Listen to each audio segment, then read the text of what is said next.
Welcome to the webinar. My name is Andika Duncan. I am a licensed real estate broker in Texas, and this is part 2 of a first-time home buyer webinar, and we are going to talk about buyer representation and home search. Please subscribe to my channel, like this video, and share it with others. So what are we going to discuss today?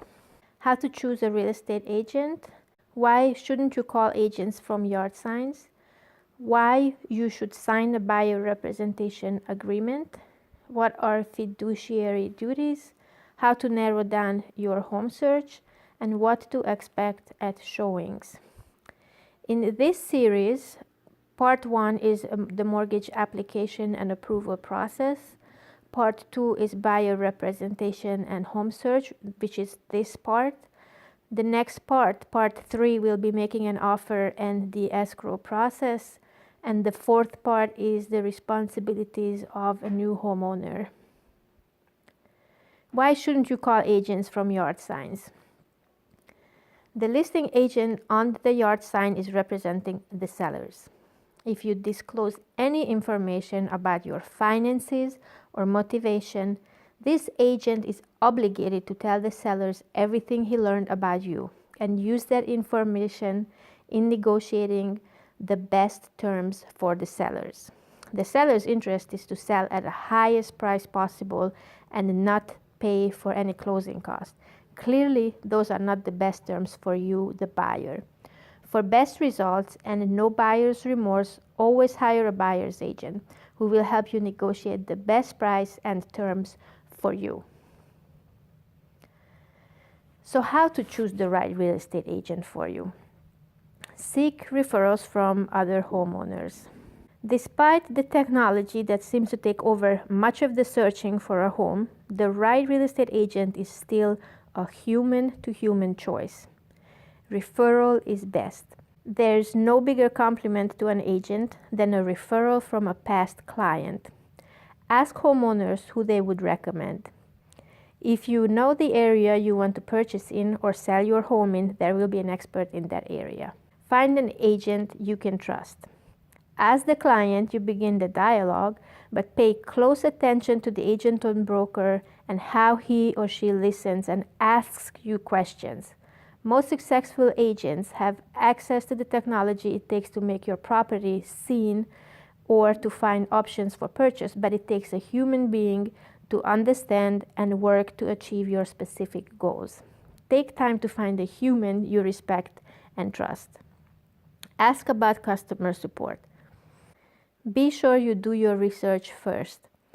Are they available to take your calls? Do they return phone calls in a timely manner? Communication is key. Most agents work with several clients at a time. The logistics of buying, selling a home are complicated, and it's easy to miss deadlines or forget something. Ask your agent about their system of communication. Find a compassionate agent who understands you.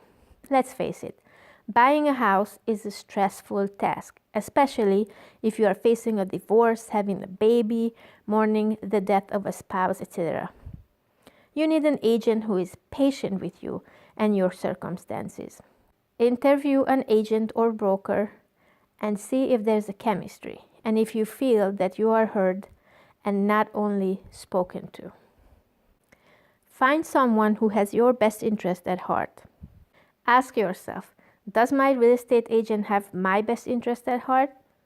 Be honest and transparent about what you're looking for, and if an agent isn't bringing you the right options, it's likely they aren't looking for houses for you, but rather to benefit themselves.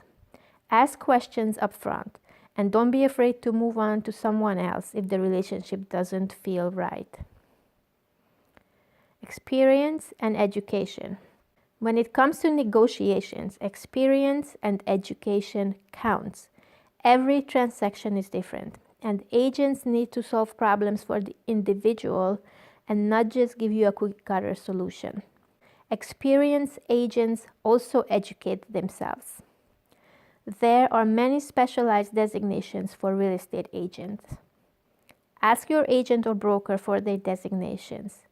It takes 180 classroom hours to become a real estate agent in Texas, but 900 hours to become a broker. Results. Ask your agent or broker about their recent transactions and inquire about the sales price versus listing price or the negotiated terms. It is also good to hire an agent who is working with both buyers and sellers. That will give him an advantage to see the transaction from the point of view of the other side. You don't want to leave money on the table. Receive a higher level of service. If you formalize an agency relationship with the buyer's representation agreement, you can expect to be treated like a client instead of a customer. What's the difference? Clients are entitled to superior services relative to customers. Being a client means that you've formed a fiduciary or agency relationship with your buyer's rep. Get more without paying more. In almost every case, home sellers have already agreed to pay a buyer's agent's commission. If they haven't, you can ask your buyer's rep to avoid showing you any such homes. Or you can still view the home knowing that you will need to factor your agent's commission into an offer you may write. This barely ever happens, by the way. Avoid misunderstandings. A buyer's representation agreement clarifies expectations, helping you understand what you should and shouldn't expect from your buyer's rep, and what they will expect from you, which usually centers on loyalty. Agency relationships are based on mutual consent. While most representation agreements specify a time period, they can be terminated early if both parties consent. Most buyer's reps are willing to end the agreement early if the working relationship isn't going well. Dedication. Your real estate agent will be dedicated to finding the right property for you and to negotiating the best deal for you. You will receive expert professional advice. Your realtor will be accountable to you with an obligation to have your best interest as top priority. What are fiduciary duties? There is an acronym. It is old CAR, and it stands for obedience, loyalty, disclosure, confidentiality, accounting, reasonable care. Let's see what each of these mean. Obedience. Bearing illegality or superseding the terms of the representation contract, an agent must obey his client's instructions. Loyalty. As a client's fiduciary agent, your realtor must be loyal and keep your best interest ahead of those of any other party, including his or her own. Disclosure. Laws in many states require a real estate agent, whether in an agency capacity or not, to disclose material facts to their clients. Material facts are those that, if known by the buyer or seller, might have caused them to change their purchase or sale actions. Taking a step further, the fiduciary duty of disclosure includes virtually any knowledge agents possess which might benefit their clients in the process. For example, your realtor knows the seller is financially strapped. The disclosure of this information aids the buyer in negotiations. Confidentiality. Confidentiality requires that your realtor does not disclose any information learned about the clients, their business, financial or personal affairs or motivations. This duty survives property closings and lasts forever. Only a court instruction to disclose relieves the fiduciary agent of this duty. Accounting. Accounting for all documents and funds in the transaction is a fiduciary duty. Accurate reporting of the whereabouts of all monies pertaining to the transaction and their ultimate disposition is a fiduciary responsibility.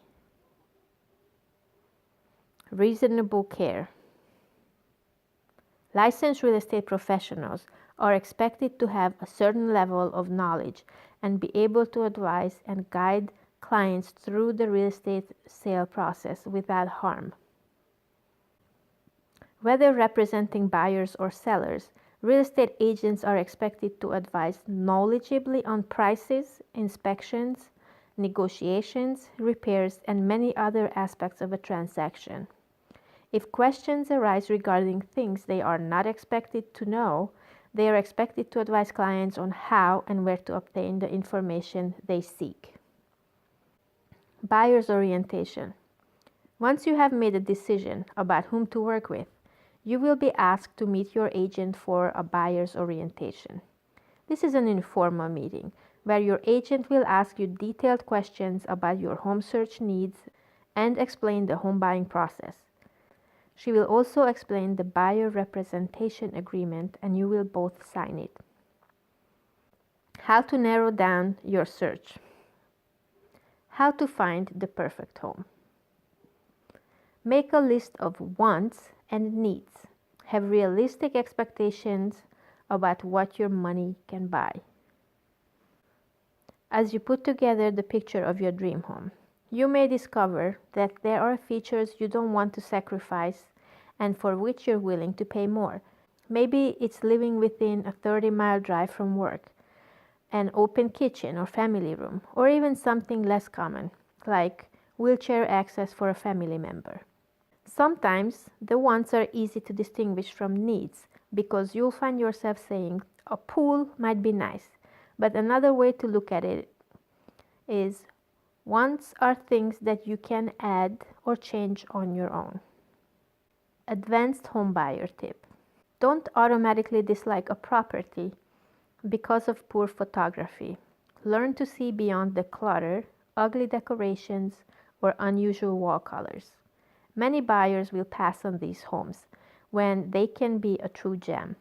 Read the descriptions, look at room measurements, look at other homes in the subdivision to have a better idea of what the home is really like. See these homes in person before you decide this is not the home for you.